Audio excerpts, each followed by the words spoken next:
Voilà, je vous disais qu'on va découvrir un petit peu plus la vie de Père Gaillac. Voilà, ce plan va nous permettre. Nous sommes à Béziers en 1830 avec les allées Paul Riquet et la place de la Cité-Belle. Saint-Aphrodis, par exemple. Puis ici, à côté de l'église Saint-Aphrodis, nous avons la maison natale de Père Gaillac. C'est ici qu'il est né. Sa sœur, comme membre de sa famille, mais il avait d'autres frères et sœurs. Puis quelqu'un de très important dans la vie de Père Gaillac, c'est l'abbé Martin. L'abbé Martin, revenu d'exil, se trouvait le prêtre responsable de Saint-Aphrodis. Il a eu beaucoup d'influence sur le Père Gaillac. Et vous découvrirez justement cette relation très belle que je ne vais pas raconter ici en détail.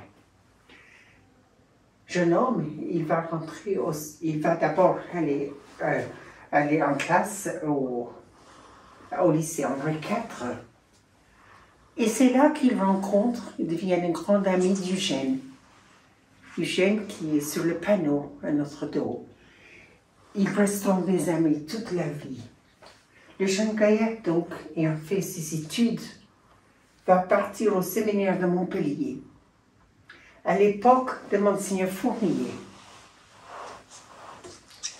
À la fin du séminaire, il reste professeur, mais en même temps, il est très attiré par l'Hôtel-Dieu.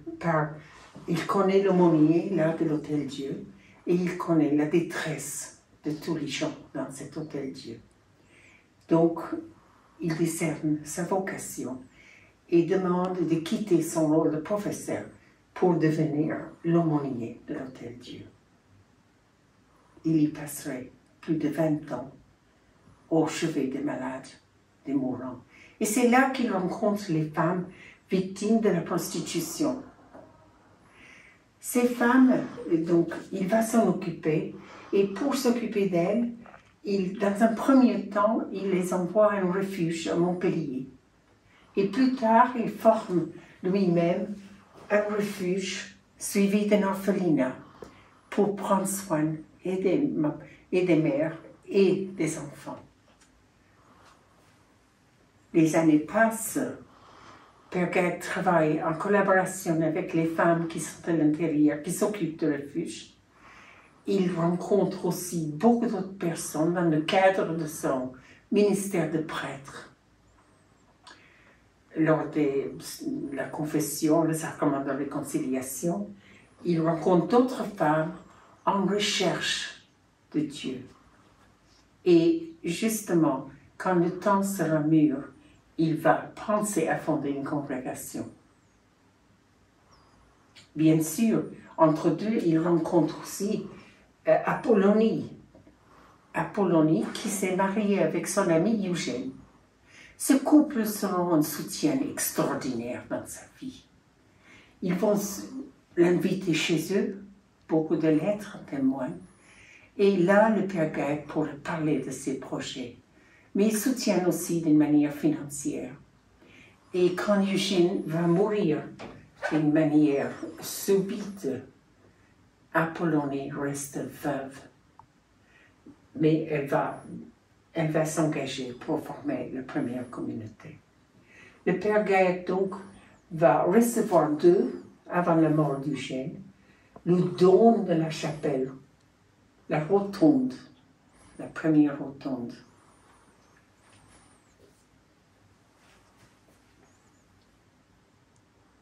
La communauté va se former, mais le zèle de Père Gaillac ne s'arrête pas là.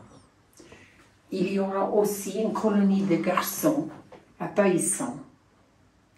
Il y aura également le cours Saint-Jean, et donc un pensionnat pour les jeunes femmes, et également des prêtres du Bon Pasteur. Ces prêtres et frères, vont s'occuper des jeunes à la colonie de Païsson. L'évêque aussi a sollicité le Père Gaillac pour intervenir lors de la création de la paroisse de Saint-Jude, dans le faubourg.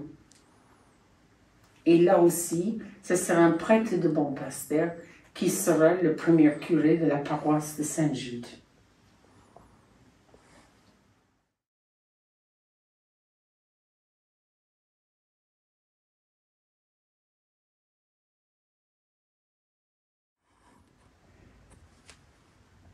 Voilà, nos premières sœurs, après le décès de Père Gaec, ont gardé quelques souvenirs. Quelques souvenirs qui sont très significatifs. D'abord, son humanité. Son humanité, tout simplement, avec ses tabatières. Oui. D'ailleurs, avec un objet qu'il préférait, qu'il aimait beaucoup, avec l'image du bon pasteur. Ensuite, bien sûr, des reliques. Père Gaec aimait beaucoup le relique de 12 apôtres, parmi les reliques qu'il avait. Il y a aussi son chapelet et la croix de mission. La croix de mission que le prêtre portait sur la poitrine dans ses déplacements et qui indiquait justement sa mission, son rôle dans la société. Bien sûr, l'homme a beaucoup écrit. Il a écrit des sermons, mais surtout, nous le connaissons par les lettres qu'il a écrites aux sœurs, environ 450. Dans sa jeunesse, la plume, et puis dans sa vieillesse, le crayon. Et là, on peut supposer qu'il aimait aussi son petit déjeuner et tout le nécessaire pour la toilette que nous trouvons ici. Il a porté des lunettes pendant assez longtemps.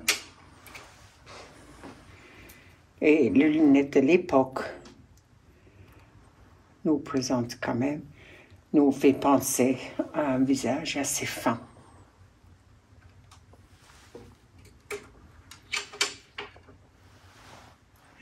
Et nous voilà avec quelques souvenirs de Mère Saint-Jean. Ce que j'aimerais vous montrer d'une manière particulière, c'est cette carte pour Saint-Eugène, son cher Eugène. Aussi, quelque chose qui était très important pour elle, c'est cette croix fleurie par la vigne. La croix portait des fruits. Elle a cru en cela toute sa vie. C'était vraiment important pour elle. Apollonie était de Murviel, mais elle a fait son éducation à Béziers, dans une sorte d'académie. Donc ici, son catéchisme et sa première communion à la cathédrale, et aussi sa confirmation à la cathédrale. Le voile de Madame Cure Pellicier, ce qu'elle a porté pour son mariage. Et puis ici, ce qu'elle a porté aussi lors de sa dernière maladie, ce foulard que les sœurs ont gardé parce que pour elle c'était un temps si fort, si symbolique. Puis elle a gardé aussi précieusement ceci, l'eau bénite. Dans nos maisons, à cette époque, à l'entrée des portes, les gens mettaient de l'eau bénite à Pâques, dans ces réservoirs pour se bénir avant de quitter la maison. Et finalement, ces deux statues qui indiquent Notre-Dame de la Salette, qui justement est apparue à ce moment-là en France. Et elle avait une dévotion très spéciale à Marie. Elle se confiait à Marie.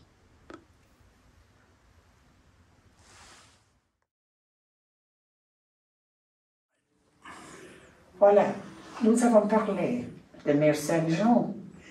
En fait, Mère Saint-Jean, la voilà encore, jeune femme, Apollonie, la jeune femme de Millevielle, qui a rencontré son mari, Eugène, qui était d'Autignac. Et donc, ce couple s'est marié, malgré beaucoup d'obstacles.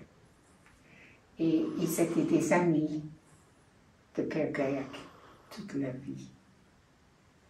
Eugène est mort subitement, et Apollonie, à ce moment-là, Madame Cure, a dédié sa personne, sa fortune, tout son être à la création de l'Institut.